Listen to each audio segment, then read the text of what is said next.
अली को बचपन से ही घूमने और कहानियां सुनाने का बहुत शौक था, जिसके चलते वो एक टूर गाइड बन गया। अली हमेशा अपने टूरिस्ट के ग्रुप को नई नई छुपी हुई जगहें लेकर जाता था और टूरिस्ट भी उसकी कंपनी बहुत एंजॉय करते थे। ऐसी ही एक छुपी हुई जगह ढूंढते हुए अली अपने असिस्टेंट दीपक के साथ मसूरी के पहाड़ों में पहुंच गया और उन पहाड़ों में थी इंडिया की सबसे हॉन्टेड जगहों में से एक, लंबी दहर माइंस। अली ने डिसाइड किया कि वो इस जगह को खुद एक्सप्लोर करेगा और फिर अपने टूरिस्ट को भी एक हॉन्टेड टूर पर ले जाकर उन्हें कुछ नया और अलग एक्सपीरियंस देगा। दोनों तरफ से पहाड़ों और जंगलों से घिरी हुई लंबी दहर माइंस जितनी सुंदर थी, उससे जुड़े किस्से उतने ही डरावने थे। कई लोगों ने उसे बताया कि माइंस का इलाका सच में भूतिया है। लंबी दहर माइंस को ब्रिटिशर्स ने बनवाया था और वहां लाइमस्टोन माइनिंग होती थी। ब्रिटिशर्स माइन वर्कर्स को बहुत बुरी तरह ट्रीट करते थे और वहां काम करने की कंडीशंस बहुत ही अनसेफ थी। 1947 में अंग्रेज तो चले गए, लेकिन इन माइन वर्कर्स का एक्सप्लॉयटेशन, उनका शोषण खत्म नहीं हुआ। धीरे धीरे वहां काम कर रहे वर्कर्स को लंग इन्फेक्शंस होने लगे। वर्कर्स की तबीयत खराब रहती थी और वो पूरे दिन खांसते रहते थे, लेकिन फिर भी उनसे दिन रात काम करवाया जाता था। इसी वजह से 1990s तक करीब 50,000 वर्कर्स और उनके परिवार वालों की मौत हो गई। इतनी सारी डेथ्स के बाद गवर्नमेंट ने फाइनली इन माइंस को हमेशा हमेशा के लिए बंद कर दिया। लेकिन बंद होने के बावजूद लोगों को उन माइंस के आसपास से दर्द में किसी के चीखने चिल्लाने और खांसने की आवाजें आती हैं। और तो और जब से ये माइंस बंद हुई तब से यहाँ कार एक्सीडेंट्स भी बहुत ज्यादा बढ़ने लगे। कहते हैं कि तब से जब भी कोई उन माइंस के पास जाता है, या तो वो पागल हो जाता है या अपनी जान खो बैठता है। धीरे धीरे लोग मानने लगे कि वहां आज भी 50,000 वर्कर्स की आत्माएं कैद हैं और तभी से इस जगह को इंडिया की सबसे हॉन्टेड जगहों में से एक माना जाता है। लेकिन अली इन सब बातों में नहीं मानता था। उसे तो बस इस जगह की कहानी में दिलचस्पी थी। उसने सोचा कि ये उसके टूरिस्ट के लिए बिल्कुल ही अलग और नया एक्सपीरियंस होगा। शाम होते ही वो अपने असिस्टेंट दीपक के साथ लंबी दहर माइंस की तरफ निकल गया। अंधेरे के साथ दिन के शोर के बदले रूह चीर देने वाला सन्नाटा चारों ओर फैल गया था। वहां पहुंचकर अली को माइंस की एंट्रेंस नजर आई। वो बस थोड़ा अंदर तक जाकर माइंस को देखना चाहता था। टॉर्च जलाकर वो अंदर चला गया। दीपक भी उसके पीछे पीछे चला गया, लेकिन दीपक को माइंस में घुसते ही ऐसा लगा कि जैसे कोई काली परछाई उसके सामने से गुजरी हो। वो परछाई इतनी तेजी से गुजरी कि उसे समझ ही नहीं आया कि आखिर हुआ क्या। उसने अली को कुछ नहीं बताया, लेकिन उसके बाद से उसके सर में एक अजीब सा भारीपन होने लगा था। अचानक उसका सर दर्द इतना बढ़ गया कि वो वहीं नीचे बैठ गया। इससे पहले अली दीपक से कुछ पूछता, उसे माइंस के अंदर से जोरों की एक चीख सुनाई दी। वो फौरन उस चीख के पीछे पीछे माइंस के और अंदर चला गया। जैसे जैसे अली उस चीख के पास जा रहा था, उसे अपने आसपास किसी की प्रेजेंस बहुत स्ट्रांगली फील होने लगी थी। तभी अचानक वो रुका और उसे दिखा कि एक छोटी लड़की एक बहुत बड़े पत्थर के पास बैठी किसी गुड़िया से खेल रही है। उस पत्थर के पीछे और भी कोई औरत बैठी है जो कि उस बच्ची के बाल सहला रही है और कुछ गुनगुना रही है। लेकिन जैसे ही अली उसके पास गया तो उस औरत ने गुनगुनाना बंद कर दिया और अपने हाथ पीछे को खींच लिए। जब अली उस पत्थर के सामने पहुंचा तो उसके पैरों तले जमीन खिसक गई, क्योंकि वहां कोई बैठा ही नहीं था। वो बच्ची एकदम से वहां से उठी और चीखती हुई माइन की एक दीवार में जाकर कहीं गायब हो गई। ये वही चीख थी जिसे सुनकर अली वहां तक आया था। एक पल को अली को अपनी आंखों पर यकीन ही नहीं हुआ कि उसने अभी क्या देख लिया था। तभी अली को दिखा कि दीपक रेंगता हुआ उसके पास आ रहा है।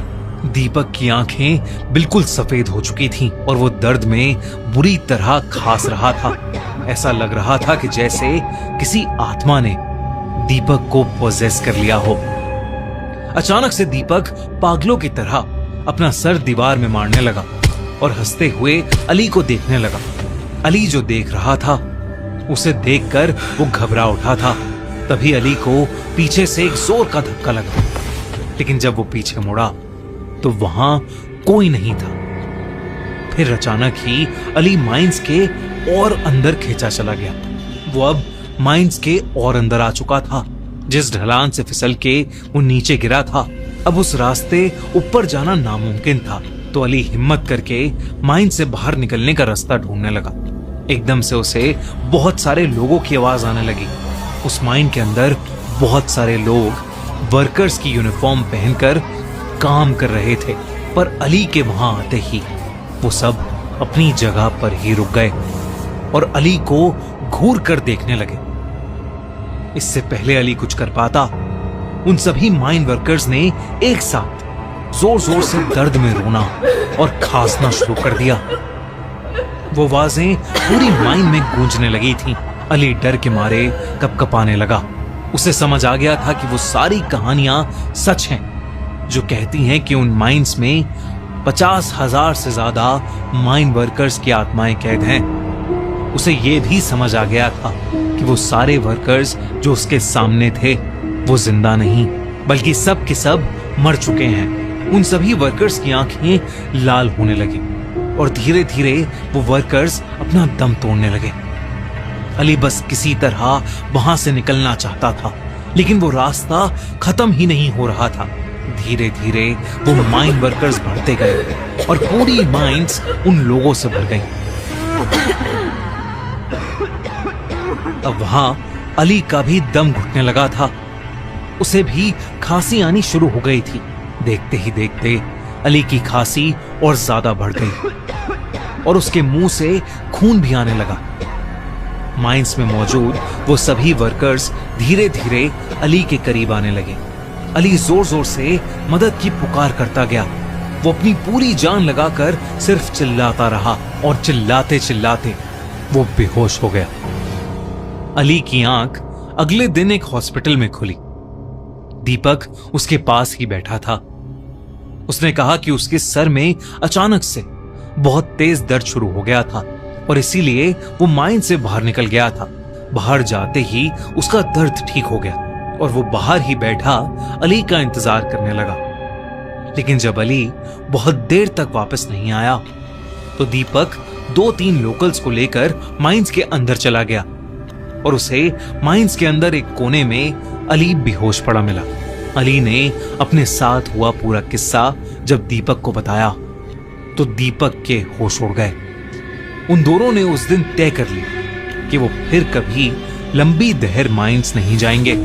निमिषा और मनीषा उस हॉस्टल के एक रूम में शेयरिंग में रहने लगे।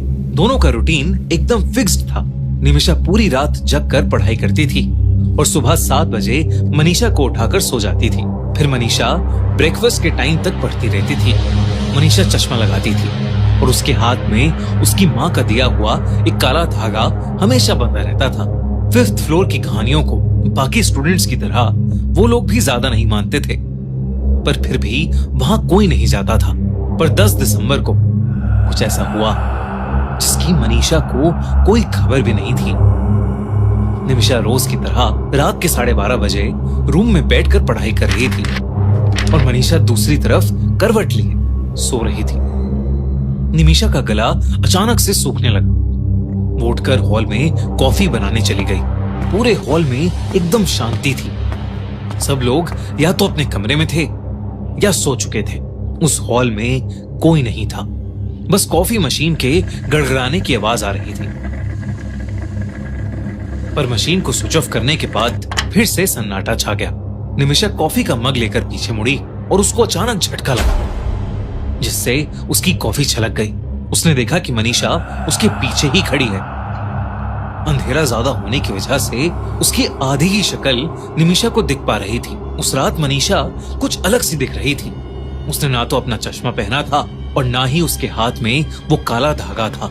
निमिषा ने मनीषा से पूछा कि वो इतनी जल्दी क्यों जाग गई, जिसके जवाब में मनीषा ने बोला, क्यों ना हम दोनों 5th फ्लोर की बालकनी पर चलें। ये सुनकर निमिषा की आंखें चौड़ी हो गई और मुंह पर हल्की सी शरारत भरी मुस्कुराहट आ गई। इससे पहले कि वो कुछ बोलती, मनीषा उसका हाथ पकड़कर उसे अपने साथ ऊपर सीढ़ियों पर ले जाने लगी।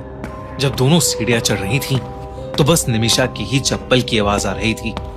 उसने नोटिस किया कि मनीषा ने चप्पल भी नहीं पहनी थी। कुछ तो बहुत अजीब था। उस रात उस हॉस्टल के 5th फ्लोर का दरवाजा खुला हुआ था और वो दोनों 5th फ्लोर पर चले गए।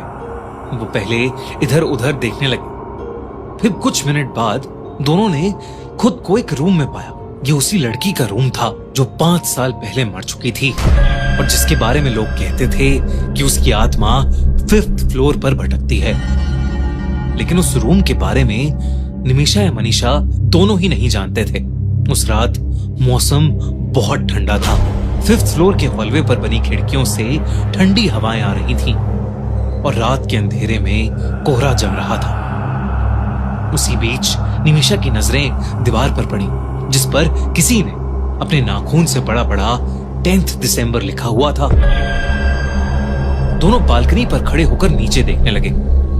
मनीषा बहुत देर से चुपचाप घूम रही थी। निमिषा को अब बहुत जोरों से ठंड लग रही थी, तो उसने मनीषा को नीचे चलने को कहा, लेकिन मनीषा ने निमिषा की बात पर कोई ध्यान ही नहीं दिया। उसने फिर से मनीषा को पुकारने की कोशिश की और तब पहली बार मनीषा ने उसकी आंखों में आंखें डालकर देखा।